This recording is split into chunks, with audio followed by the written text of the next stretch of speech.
He's a genius. He can do special things with the football. Ball still in there. Pulisic! Hat-trick! This one drops in! And forget away! Golazo! Golazo! Golazo! And we are back on the soccer show on sleepyhollowradio.com. I'm Kevin Aguirre, joined by Aidan Ballard. We've got a good show for you guys. We're going to start it off with a Premier League Christmas recap. And we know COVID had a big impact with 3 games, which were postponed during the holiday season. Fulham and Manchester City, both with coronavirus outbreaks, which is pretty devastating. The hot seat has shifted from North London to Central London. Mikel Arteta is off the hot seat, and now Lampard all of a sudden has this pressure, and he could be out as manager of Chelsea. Yeah, we'll start with talking about the COVID outbreaks. It was definitely, England went into full lockdown, as you said earlier. Yeah.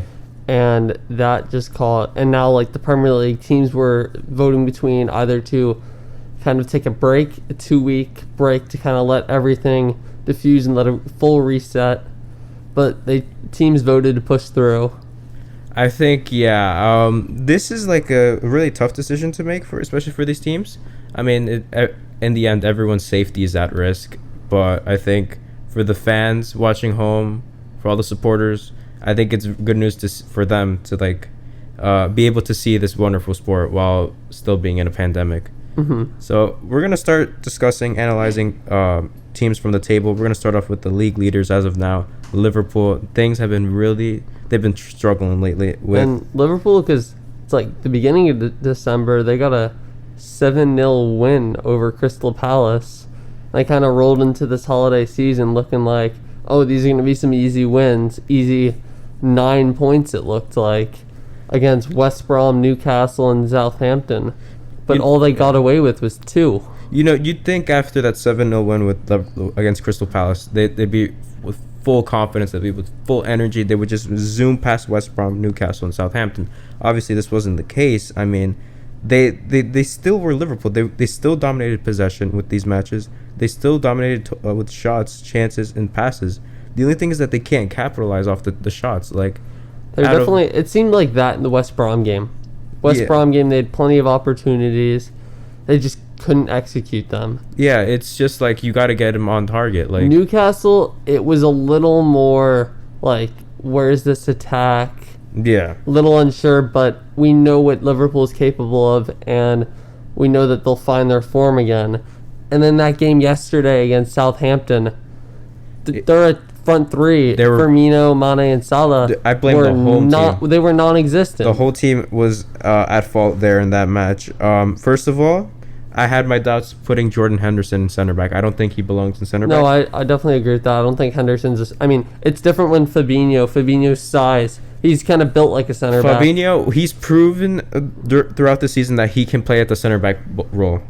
Henderson's not as big. He's not as built. He's not as physical when it comes to kind of playing in a center back role and directing everyone. He is a natural CDM, just that he just can't play center back. I would rather have Oxlade-Chamberlain benched and you bring in Nathaniel Phillips and you put him at center back, and Jordan Henderson can be playing on the right center mid spot instead of Oxlade-Chamberlain. But I mean, like we said, this Liverpool team cannot capitalize. And then talking about their attack, they were lacking in intensity. Like the whole team didn't what it looks like from that front 3. Salah and Firmino were kind of done midway through the game, and Mane was the only player who played the full 90 minutes. Yeah, Mo Salah definitely throughout these last 3 games, especially, I think he was the weakest out of all of them. He just wasn't providing enough. He kept losing possession. Firmino as well, but I think Mane, he's got that goal against West Brom, the only player to score from the front 3 in the last 3 games. I think definitely try shaking things up. I mean, you could stick in Minamino, but at the same time, I have my doubts because he hasn't been performing as high as we expected. Yeah. You could consider him a transfer flop. I would consider him a flop, but at the same time, if you're having these results where your top 3 attackers can't finish, you might as well think about replacing them for the next match or so. Do you think it's a run of bad form, or do you think also maybe it might be they've played so many games and their fitness is a little low? I think personally, it could be a run of bad games because I mean, it's not like they're still Liverpool. They know how to dominate possession. They just like we said, they can't finish like they're not. Well, now it's like against that Southampton game, they weren't creating chances. No, it took them. I believe it took them like 70 minutes to score, to not score, to shoot a goal on target, which is like outrageous, especially for Liverpool. We have to talk about this Jurgen Klopp statement. The statement he made in the press. He was like, "Oh, we deserve to lose that game," but then he went on to say they deserve 2 penalties, one for the Mane foul, and then the second one for that handball. And personally, we'll start with the Mane foul. I thought that was clean. I don't think I agreed with the call.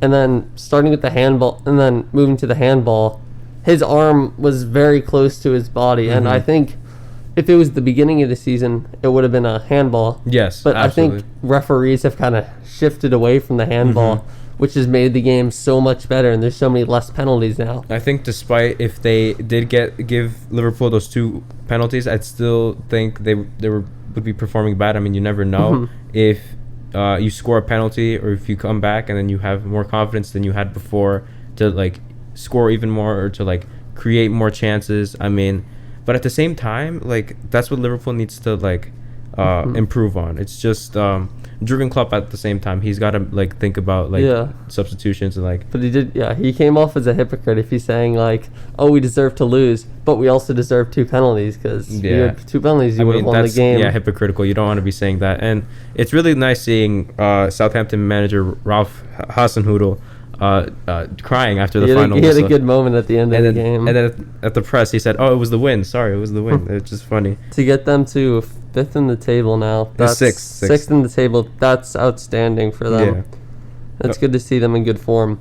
We're going to move on to number 2, the runners-up for now, Manchester United. They are in terrific form, however. They are on a tear right now. I thought from the beginning of the season, losing 6-1 to Tottenham and losing to Crystal Palace, I thought because they went through this like their summer form was outstanding, and then they took a break and they lost to Tottenham. Obviously, we're just looking horrendous, and now they've regained that form and they are they're right behind Liverpool. Yeah, they're tied on points. Who saw that? I did not see that. I don't think anyone saw that coming. They stuck up on everyone. They just kept winning, teams dropping points, and they beat Everton 2-0 in the Carabao Cup. They tied 2-2 with Leicester. They won 1-0 against Wolves, and they beat Aston Villa 2-1. That game against Leicester was an amazing game to see. Yeah. That talking about how Manchester United would score and Leicester would just kind of fight back immediately and score again.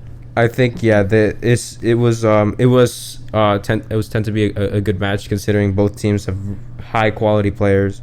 They know their way around in the Premier League. I mean, in the end, I think it was a fair 2-2 draw.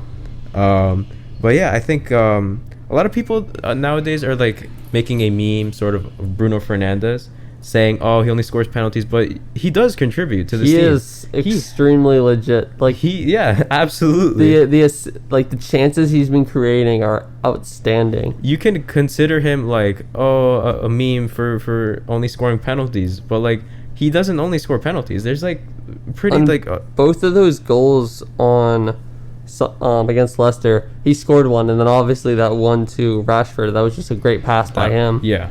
I think he's creating everything. It's definitely ever since he came last January to the club, he's brought this new charisma to this Manchester United squad. They were doing poor. They were thinking about sacking Ole Gunnar Solskjaer, who's now 2 years in the club, which is amazing. But yeah, I don't see him leaving. I think if they keep up performances like this, definitely they could possibly win a Premier League title. They're definitely in the right position. They just have to keep winning. And one of the craziest part about it that I saw is Martial. If he finds his form, think about how dangerous they would be. He's averaged 1 goal a game during Project Restart. So if Man U is playing this good, imagine how good they're playing if Martial is back. If Martial was back in his prime, they would be tearing up the whole Premier League division. It would be like Liverpool last year. Yeah. I think personally, this top 2 title race, Liverpool and Manchester United, I think it's interesting. I honestly personally, I find it more interesting than Liverpool against Man City because we're already used to that. Yeah.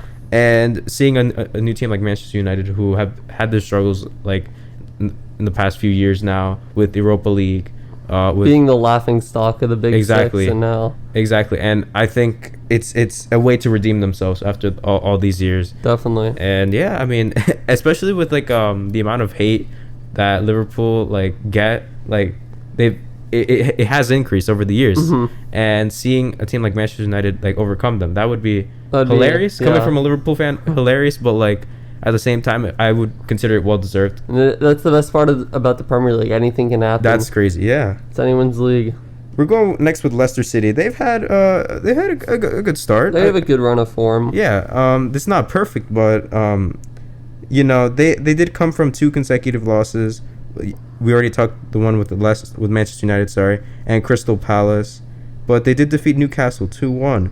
And I'd say Harvey Barnes is their main man right now. You know, Jamie Vardy, he does contribute, but he's not there as of now. But Harvey Barnes has 2 goals in his last 3 games. They create this wide attacking area with their wingbacks, with Jamie Vardy like a dangerous threat in the middle. We know he's always dangerous. With James Maddison and, yeah, like we said, Harvey Barnes hanging out in the middle to receive the ball as a second option. They have found like a really good shape for their attack, and I think that's like really important, and it's improved their team significantly. I love the fact that their form is like really good right now, like 3rd in the league. And if they play like this in the Europa League, you could see them going into like the semifinals or even the final. They could even, Brendan Rodgers has done a brilliant job for this club. Yeah, it's like with Ole Gunnar Solskjaer. Like he comes in and he just like shapes this club in like a different way. It's they've probably one of the best like shapes in the Premier League. Everyone knows their positions. Everyone knows where they need to be. Absolutely. And yeah, we're going to the number 4 with Tottenham Hotspur. This was like they did win, did tie 1-1 against Wolves. I did not see that score coming. I thought it was going to be like 3 points for Tottenham because Wolves, they haven't been performing at their best. But Heung-min Son and Harry Kane, they remain on fire. They each got a goal and an assist in their 3-0 win over Leeds United. And Pierre-Emile Højbjerg, that's what a signing he's been. He has been brilliant for them. Obviously, like he's played, is it every minute or close to every minute? Close to every minute, yeah. He has played like every game. He's controlling everyone in the front, holding that back line, and especially with their tactics to kind of this counterattack, he's done such a great job of holding the back line. And then when it's time to go forward, pulling everyone forward, and because there's a constant, you're constantly moving with that formation they have. Yeah, and I'd say it brings such like confidence to this Tottenham team who last year like they only made top 6. They barely made top 6, qualifying for the Europa League. But like playing like this, could you consider them title contenders? I think, absolutely. Yeah, absolutely. With the way the leagues look right now, it's anyone in the top 10 could win the Premier League. This is like crazy. I mean, with results that can happen, we've seen like crazy results in the last couple of weeks. But yeah, I mean, it is what it is. And just to let you know, their last game, their game against Fulham was postponed due to COVID and the outbreak. And Tottenham's next Premier League game will be against Aston Villa. That's going to be quite an interesting match. It'll be a good game. Both teams are in good form. So. Yeah. We're going to talk about Chelsea, who are in 9th position as of now. Like we hate to break it to you, Aidan, but they're not in good form. I've got stuff ready to say. That was over the holiday break. Lose 3-1 to Arsenal. That hurt. And you kind of thought like, oh, they can steal a point against Villa, kind of get back on track. 1-1 against Villa, and then in my opinion, the worst game I've ever watched, as a worst Chelsea game I've ever seen. 3-1 loss to Man City. Should have been 10-0. Yeah. They went from being like first in the table, now they're 9th. Lampard's now like under fire, and like the Russian owner Roman Abramovich, he's swift managerial decisions. Like Lampard's not doing it, he will take him out, but he'll sack him. But it looks like he kind of announced that like they're going to keep Lampard for a little more. I think give him a little more time. I think just like if they don't see big results by the end of the season, I think they just sack him, replace him with like, I'm not sure, like Slaven Bilic or Thomas Tuchel from PSG. Yeah, that would be a good signing. Yeah, looking at that was a terrible Chelsea loss. There was zero creativity in the attack, and their whole thing at the beginning of the season was working it to the wings and letting Reece James and Ben Chilwell cross the ball in. There'd be a stacked box, and teams have kind of recognized that that's all they can do. There's no difference. They never change that. So they just put two people on whoever's the striker. Usually, if it's Giroud, they'll just double team Giroud. He's usually the only one in the box anyway, which doesn't help anyone. So that doesn't work. He needs to reshape that attack so it's more central and get more, even Havertz involved, because Havertz can't improve his form if he's been on the bench the entire time. Yeah. I think he's used to, like, back at Bayer Leverkusen, he's used to playing like the cam position, and I think there should be like a small little change in the formation that Frank Lampard uses. 4-4-2 diamond, trying to get him involved. And speaking about Werner, like everyone's kind of like, oh, they're adjusting to the Premier League. Werner adjusted. He was playing amazing at the beginning of the season. Yeah. He's just in a bad slump. It's not a matter of adjusting to the Premier League. He's just in terrible form. It's tough playing in this league. I like transitioning from one league to the best league in the world, the Premier League. It's a difficult like thing to do, and for Werner, he's proven it. Like he hasn't been performing. He hasn't scored in like 11 games, I'm pretty sure, in the Premier League, and it's like you do feel bad for him. You do definitely. I definitely feel bad for him, and I want him to do well. It's just difficult. People were saying, I was saying it earlier. I was like, put him at the striker position. His left wing's not his natural position. It's not. No. He played striker. Nothing really changed. And that just kind of begs the question, like, put Giroud in, put someone else in, kind of let him kind of figure himself out. I really did think for this match, I think they should have put like Olivier Giroud or maybe even Tammy Abraham at this point, because he is used to the Premier League. He did play there with Chelsea last year. Before that, he had some experience in the Championship, the second division. So I think, in terms of Chelsea, just like rethink their tactics a bit. And then the last thing about Lampard is, like, no one knows if he's a good manager. He's been a manager for 3 years now. He was there with Derby for a year, and now he's with Chelsea. No one knows what he's capable of. So it's like, you could give him. I mean, look at Ole Gunnar Solskjaer. They gave him a couple of years, gave him a year, and now they're second. They're tied with Liverpool at the top of the table. It's like, give him time. Hopefully it works. If not, I think that's the sort of like an issue with like teams nowadays. It's that they're club legends. I mean, look at Andrea Pirlo. He was supposed to be coaching the Juventus U21 team, but that didn't happen because Juventus got rid of their manager. I believe it was Maurizio Sarri. So they got rid of him, and they said, okay, Pirlo, you have to step up. You got to join the senior team. But he barely had any managerial experience. Yeah. Like with Lampard, he only had 1 year, and that was at Derby. So to like, I mean, it's kind of nice to see, like, especially from the fans' point of view, seeing a club legend rise to become like their manager. But at the same time, you got to like think about managerial experience. It's not like for Pirlo right now, he's not, for Pirlo's side, Juventus, he's not like league leaders. Milan are. He's currently, I believe, 5th in the table. Yeah. So I think that's kind of a little shaky. Similar with Lampard. Yeah. They haven't been having like good runs, I should say. But right now, Juventus are doing pretty good, and I think Lampard with him, I don't think like for just a year and a half to just let him go. Yeah. I don't think it's ready yet. Yeah. And we've seen like him have like good tactical games. Like talking that game in the summer against Manchester City, like, it was a great tactical performance. It's just kind of like figuring out now he has so many players on his team that are good, so many good signings, just figuring out all the parts and how to use them. Yeah, I definitely agree with you. So we're going to move into 11th place, where Arsenal who used to be in 15th are now back in the mid-table. So Arsenal, they struggled in the past. Let's be honest, they weren't at their best.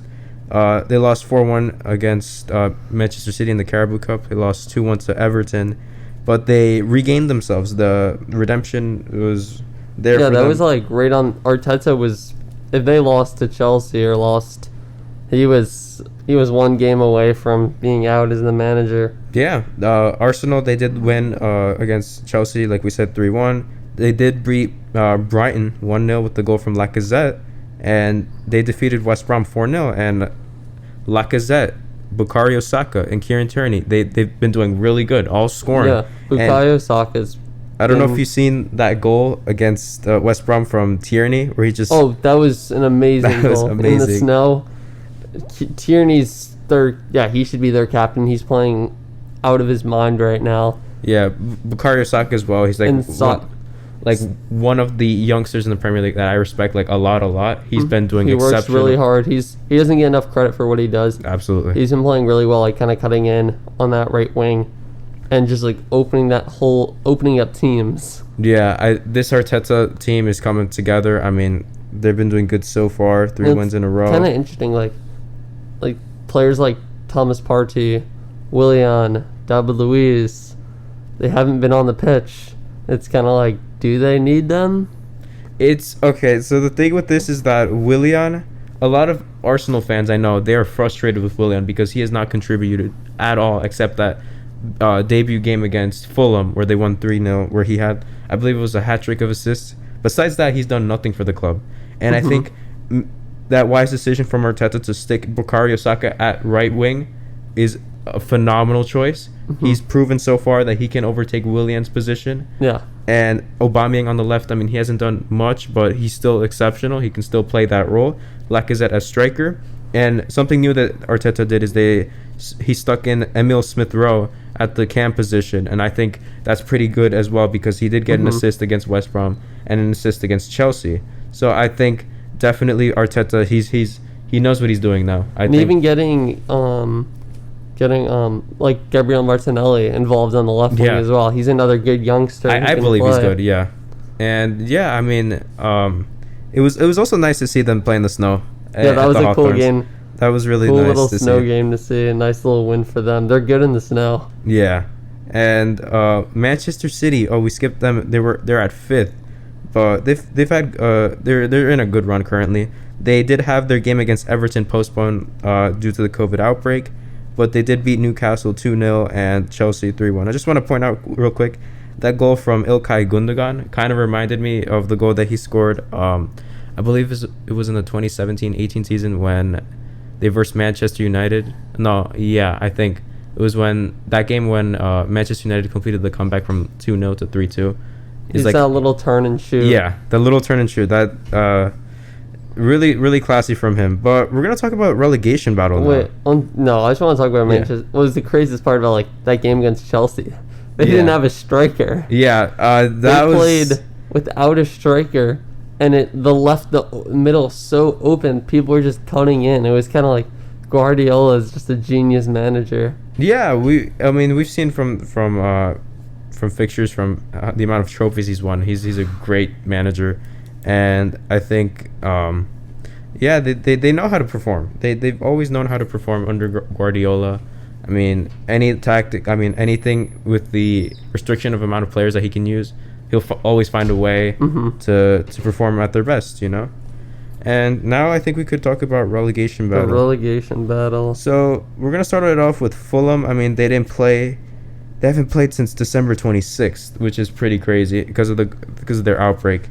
But yeah. Game against Chelsea on Friday now. Yeah, I think this should be a redemption game for Frank Lampard. Yeah. Definitely. And for Fulham as well, they're looking for 3 points, at least 1 point. But I don't see Fulham winning. I really don't. But we got to see what happens with them. They had their games postponed against Burnley and Tottenham. They did tie 0-0 against Southampton the day after Christmas. But they're not. They did get to rest though. That's the positive to that. Maybe I would say maybe a little too much rest could lead to like definitely bad form or like little confusion in the pitch. But yeah, West Brom. They got opened up by Arsenal. 19th in the league, and it's not only Arsenal; it was Leeds United as well. Leeds opened them up. Everyone's figuring them out. Yeah, 9 goals. 9 goals conceded in the last in two the games. Hawthorns, and that is their home stadium. That is like crazy. I think they got to step it up. Sam Allardyce hasn't proven yet why they decided to sign him. Started out really good in the beginning, but that could have just been coincidence lucky.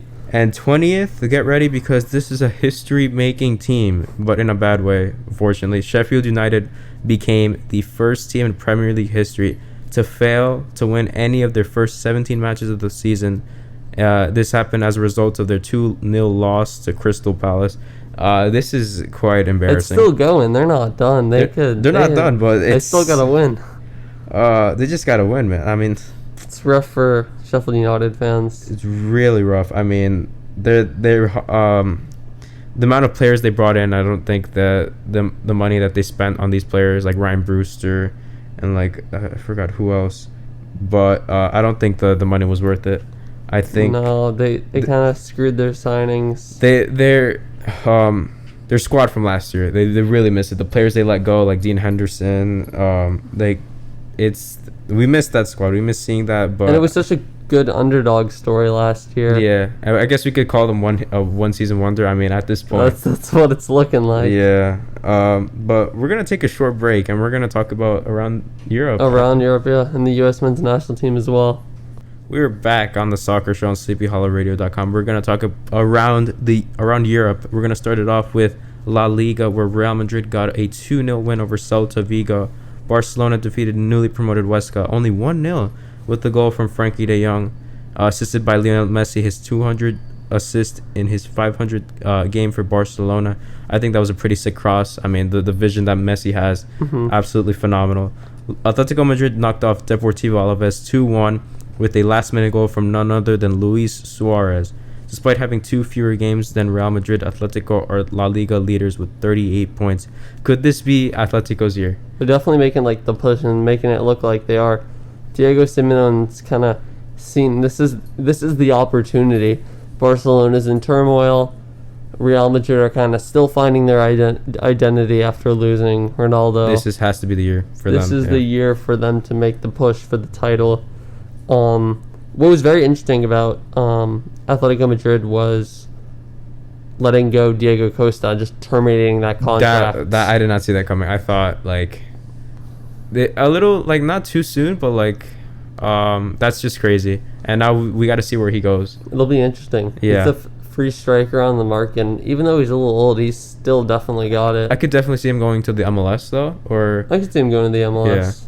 Yeah. We're gonna go to the Bundesliga, where a surprising team, Stuttgart, fell against Leipzig 1-0. No Werner, no problem, as Leipzig remains second in La Liga table. Which is really interesting though, because this Leipzig team, they got rid of Werner, but they signed 2 new strikers to help replace him. But it was Alexander Sørloth and Hwang Hee-chan, but they haven't been at their best. So Julian Nagelsmann had to bench them, and up top comes Emil Forsberg, who's a natural midfielder, but he can play striker. Yusuf Poulsen can also play, but he's getting old. So it's like a really like tough situation with striker. They're still finding ways to win. That's crazy. I know. That's the I didn't expect Leipzig to be this good. I really helped them out like a lot, especially with goals, because he was a natural goal scorer. So. Yeah, second in the league in goal scoring. But we now learn that it's like the whole team. The whole team's really good. The whole team's very good at like. And this is probably one of the best, if not the best, Bundesliga like season we've ever had. Yeah. The table is constantly shifting. It's not just Bayern Munich. It's not just Dortmund. Yeah. It is. And with the surprise like relegation battle we have with Schalke, I mean, that's crazy to see them. See them get possibly relegated. Yeah. And we're gonna talk now Dortmund when. So they won 2-0 against Wolfsburg, with Jadon Sancho being man of the match thanks to 1 goal and 1 assist. It's definitely nice to have like Sancho finally show up. Absolutely. And Bayern Munich destroyed Mainz 5-2, which is really crazy here, is that the best team in the world were down 2-0 at halftime. And looking at it, it's like, what? How are they down 2-0 against Mainz? Like, and then they rally back 5-2. Substitutes Leon Goretzka and Nicolas Sula were both subbed on, and they made it happen. They made the comeback happen. And now it's like this Bundesliga race is heating up. Munich's finding form. Dortmund got Erling Haaland back. Yeah, and Leipzig are in good form as well. Leipzig's playing well. Bayern Leverkusen's playing extremely well as well. We're going over to the Serie A, where the title race at the same time. Like, it's also pretty intense. Milan continue their winning ways and remain league leaders after their 2-0 win at Benevento. Rafael Leao and Kessié both scored. I don't know if you saw that goal from Rafael Leao, but it was a pretty nice goal. Nice strike, yeah. He just got away from the defender. He's like at like a tight angle, but he managed to score that. And yeah, it was precision. It was like right in. Absolutely. And Juventus annihilated Udinese 4-1. 2 goals from Cristiano Ronaldo means he overtakes Pele's record of 757 official goals. So now Ronaldo has 758. It's a big congratulations to him. And he's, one off. The record is 759 goals. Yeah, Ronaldo can definitely overtake that number 1 spot. But now we're going into the transfer rumors. These are some transfer rumors. First of all, we're going to go with confirmed news. William Saliba joins Nice on loan from Arsenal despite not making a single appearance for the Gunners. I think that's a pretty that was pretty obvious. It was gonna pretty waste. I mean, I would say waste of money because it's like 27 million, but he hasn't done anything for Arsenal. But we'll see him get into shape at the French club. Said Kolasinac left Arsenal to join his former club Schalke on loan to help them escape relegation. We know Sad Kolasinac was an absolute tank back at Schalke, so we'll see if he helps them with that relegation battle. Relegation, yeah. Yeah. Villarreal have signed Watford legend Etienne Kapoor for 4 million euros. I honestly didn't expect this move. This is like a pretty weird move considering he's like 32. I kind of like this signing though. Kind of give those younger guys on Villarreal some experience. Kind of help them. It's not just like as a signing as a striker to have impact, but also to kind of like help, kind of be like a player coach. I really thought though that Kapoor would have like retired there as a Watford legend, just stay there for the rest of his career. But I mean, pretty bold move. Arsenal are looking to bring in Emiliano Buendia from Norwich City. He's had a pretty good season. He had a pretty good last season with Norwich back in the Premier League. He looked like a good talent. Arsenal are also rumored to let Socrates go. Fenerbahce looks like a good candidate to receive the Greek defender. I think that would be a pretty good move considering he hasn't had enough playing time. He's not Arsenal they're looking to make tons of moves, especially now that they're in good form coming around transfer time. Yeah.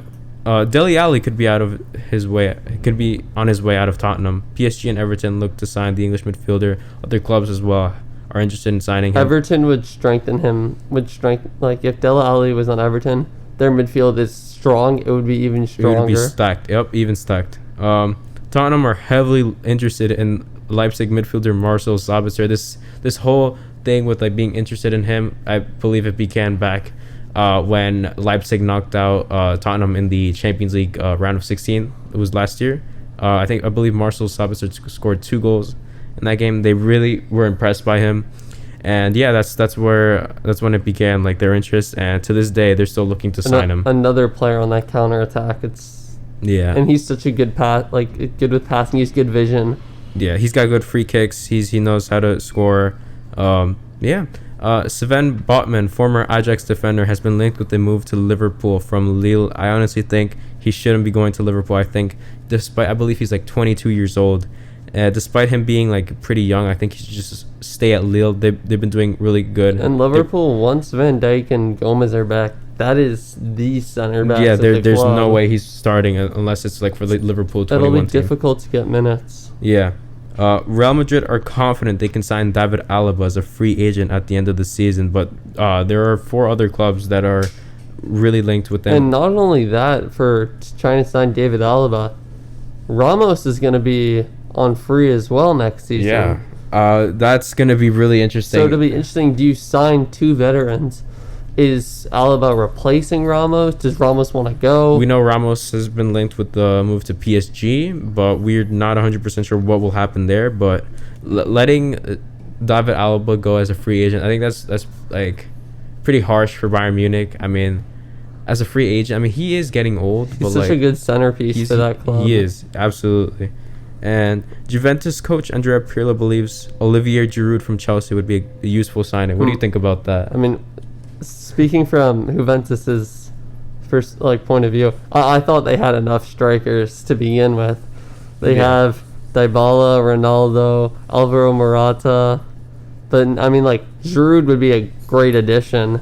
He's a good target man. I mean, it doesn't exactly favor their whole attack, just because they're so central in the field, and Giroud's more of favors those crosses for the head. You put it on his head, it's a goal. Yeah. But he hasn't been getting too many minutes, so he'll definitely be interested in leaving. Yeah, absolutely. If he doesn't get enough playing time, then he'll most likely leave at the summer. Yeah, request a transfer. So we're gonna move on to the U.S. men's national team in review. We're gonna start it off with Zach Steffen, who made his Premier League debut in goal with Manchester City against Chelsea. He only conceded that one goal from Callum Hudson-Odoi. Serginho Dest completed 39 passes in Barcelona's game against Huesca, and he had a pass success rate of 95%. Tyler Adams made the starting 11 in Leipzig's win against Stuttgart. Weston McKennie was the most accurate passer with 96% success in that Juventus versus Udinese game. Yunus Musa continues to show his talent with Valencia, this time against Cadiz in a 1-1 draw. Gio Reyna won the most duels with 9 in Dortmund's match against Wolfsburg. We've got Christian Pulisic. Despite having lost to Manchester City, he completed the most dribbles with 9, and he did win the most duels with 13. DeAndre Yedlin earned a start for Newcastle against Leicester City, and I think there's a lot of potential with this men's national team. It's cool to see everyone's getting minutes now, and McKennie's kind of played so well, played right into that Juventus starting 11. I definitely see him signing in a permanent deal because he is on loan.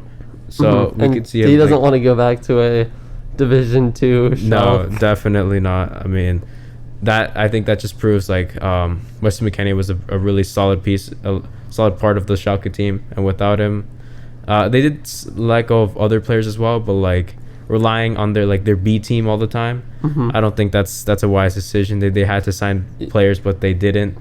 They let go of. That's the mistake with Schalke. They let go of so many players. However, they haven't signed anyone. So. Yeah, it's difficult. And McKennie's played extremely well at Juventus. He could easily stay. Reyna's played right into that Dortmund starting 11. He is playing there. He's starting. He's getting good minutes. He's starting every match. That's really good for him. And Pulisic's back, but he seems like the only bright spot at Chelsea right now. But at least he's playing well. He's finding form. Absolutely. Just that goal is coming. Especially having a decent game against Manchester City, despite losing, it's pretty good for him. It keeps his confidence going. So, yeah, and that is all for today's show, guys. We thank you guys for listening. Sorry, and this has been the Soccer Show. We'll see you guys another time.